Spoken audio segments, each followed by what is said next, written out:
Hello everyone. Welcome back. आज का जो हमारा टॉपिक है, हम बात करेंगे एक्सपोर्ट की। एक्सपोर्ट क्या है? ठीक है। टॉपिक जो है वो रिलेटेड है इंटरनेशनल ट्रेड से। इंटरनेशनल ट्रेड में हम आज डिस्कस करेंगे कि एक्सपोर्ट क्या है। हम बात करेंगे एक्सपोर्ट की और इंपोर्ट की। ठीक है। इस एक तरीके से ये क्या होती है, सोर्स होते हैं या वे होते हैं किसमें, एंट्री इनटू इंटरनेशनल ट्रेड में। एक्सपोर्टिंग है, इंपोर्टिंग है, तो वो आज हम डिस्कस करेंगे। चलिए स्टार्ट करते हैं आज का video lecture. A very good afternoon to all of you. Exporting क्या है? What is exporting? It is the process of selling goods and services produce in one country to other country. ठीक है। एक country से हमने production किया और उसको प्रोड्यूस करके दूसरी कंट्री में भेजा, तो वो हमारा क्या है, एक्सपोर्टिंग है। ठीक है। उसको हम क्या बोलें, एक्सपोर्ट बोलें। अब हम जनरली एक्सपोर्ट की बात करें, एक्सपोर्ट जो टर्म है वो इंटरनेशनल ट्रेड यानी कि इंटरनेशनल ट्रेड का टर्म है। ठीक है। जो एक्सपोर्ट हम बात कर रहे हैं, इंटरनेशनल बिजनेस में जनरली ये टर्म यूज़ करी जाती है जब एक देश अपने ही होम कंट्री में प्रोडक्शन करके उस सामान को दूसरे देश में भेजता है, तो वो हम बात करते हैं एक्सपोर्टिंग की। ठीक है। अब यहाँ पे हम डिस्कस कर सकते हैं कि एक्सपोर्ट किस तरीके से होता है। तो अगर हम सिंपली अगर बात करें एक्सपोर्टिंग की, तो एक्सपोर्टिंग के लिए आपको क्या है करना होगा, सबसे पहले आपको गवर्नमेंट से परमिशन लेनी होगी। ठीक है। जैसे सपोज़ आप कोई किसी भी रॉ मटेरियल को यूज़ करके उसको प्रॉपरली प्रोड्यूस करके गुड्स दूसरे किसी अदर कंट्री में सेल करना चाहते हो, तो सबसे पहले प्रोसेस आपका जो है वो है आपको जो आपकी गवर्नमेंट है उससे परमिशन लेनी होती है। ठीक है। बहुत सारे डॉक्यूमेंटेशन होते हैं जो आपको कंप्लीट करने होते हैं। ठीक है। बहुत सारी मिडल मैन होते हैं, बहुत सारी एक्सटर्नल पार्टीज़ होती हैं, उनसे कॉन्ट्रैक्ट करना होता है, और साथ के साथ रजिस्ट्रेशन एंड अप्रूवल, बहुत सारे सर्टिफिकेशन आपको करने होते हैं, तब जाके आप एक्सपोर्ट या एक्सपोर्ट में इन्वॉल्व होते हैं। ठीक है। तो वो हम बात कर रहे हैं एक्सपोर्ट की। अगर एक्सपोर्ट को हम कोरिलेट करें अपने इनकम मतलब कि जनरली इकोनॉमिक्स स्केल से, तो कहीं ना कहीं एक्सपोर्ट एक बहुत इम्पॉर्टेंट रोल प्ले करता है हमारे इकोनॉमी के लिए। जितना ज़्यादा हम एक्सपोर्ट करेंगे उतनी ही ज़्यादा हमारी इकोनॉमी हेल्दी होगी, इम्प्रूव होगी, डेवलप होगी। ठीक है। इसीलिए जो इकोनॉमिस्ट होते हैं वो कहते हैं कि आप एक्सपोर्ट और इंपोर्ट में बैलेंस बना के चलिए। आपका एक्सपोर्ट का जो रेशियो है, जो परसेंटेज है, वो या तो बिल्कुल मिनिमम मतलब कि बैलेंस होना चाहिए इंपोर्ट से, या फिर इंपोर्ट से ज़्यादा होना चाहिए। लेकिन किसी भी केस में आपका जो परसेंटेज है वो इंपोर्ट से कम नहीं होना चाहिए। अगर कम होगा तो कहीं ना कहीं इसका एक इनडायरेक्ट इफेक्ट हमारी इकोनॉमी पे ही पड़ता है। ठीक है। तो जो एक्सपोर्टिंग टर्म है, जैसे सपोज यहाँ पे मैं एक एग्जांपल कोट करता हूँ। कोई एक एक्सपोर्ट फर्म है जो कि प्रोड्यूस करती है, ठीक है, ग्लास की मैं बात करता हूँ। जैसे सपोज ग्लास के उसने क्या करे, बहुत सारे आइटम्स प्रोड्यूस करे। ठीक है। अब वो उन आइटम्स को प्रोड्यूस जब कर रही है, तो प्रोड्यूस करने के लिए बहुत सारे उसको फॉर्मेलिटीज़ करनी पड़ेंगी। ठीक है।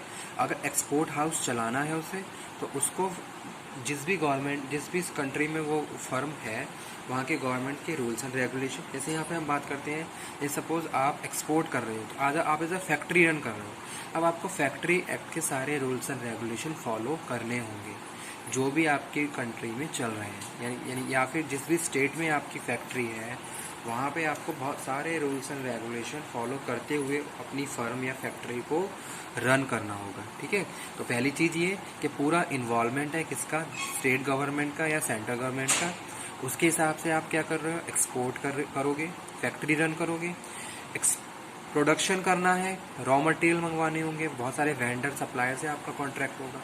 ठीक है। उसके बाद बहुत सारे ऑडिट्स हैं जो आपको कंप्लीट करने होंगे। ठीक है। जैसे हम यहाँ पे बात करते हैं सोशल ऑडिट्स की, तो जैसे सपोज़ अगर आप फैक्ट्री रन कर रहे हो, तो जो गवर्नमेंट है वो आपकी फैक्ट्री में सोशल ऑडिट करती है।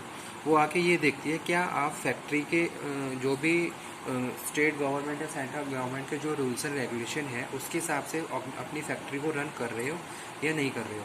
तो वहाँ पे आपको प्रॉपरली आपके पास फैक्ट्री लाइसेंस होना चाहिए, रजिस्ट्रेशन होना चाहिए, और अगर कुछ चीज़ अपडेट नहीं हो, सारे जितने मतलब मीन्स टू से जितने भी डॉक्यूमेंट्स हैं सारे डॉक्यूमेंट्स अपडेटेड होने चाहिए।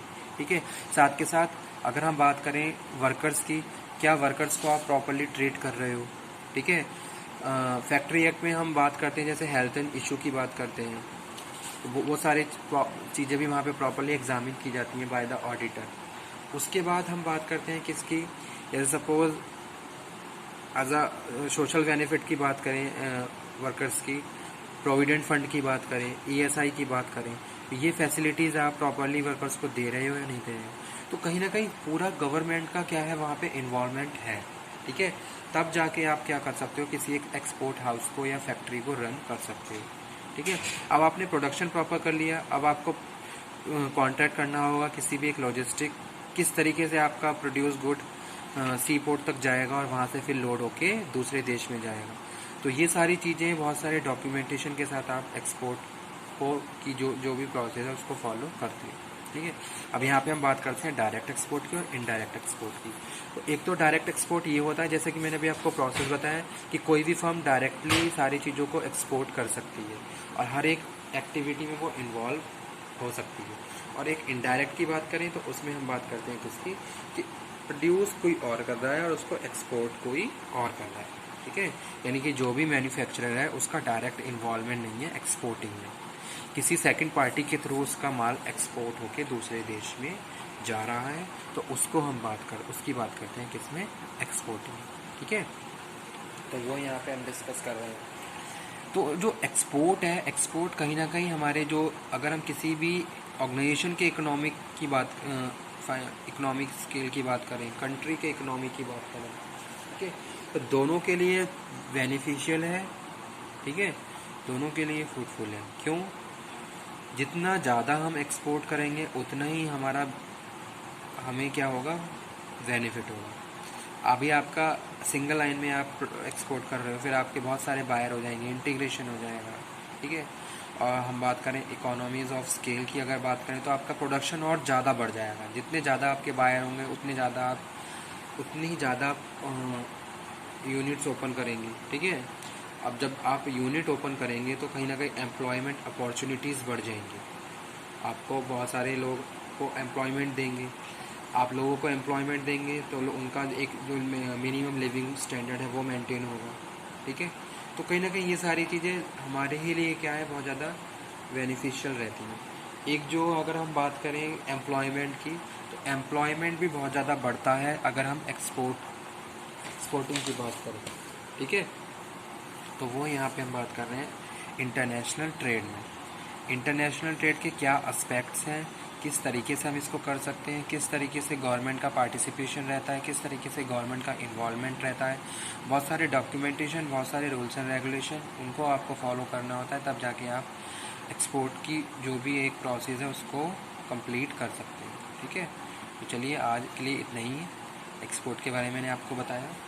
कल मैं डिस्कस करूँगा इंपोर्ट के बारे में, इंपोर्ट किसका क्या फैक्ट है, क्या इसका एक इम्पैक्ट रहता है हमारी इकोनॉमी पे, वो सब की डिस्कस करेंगे।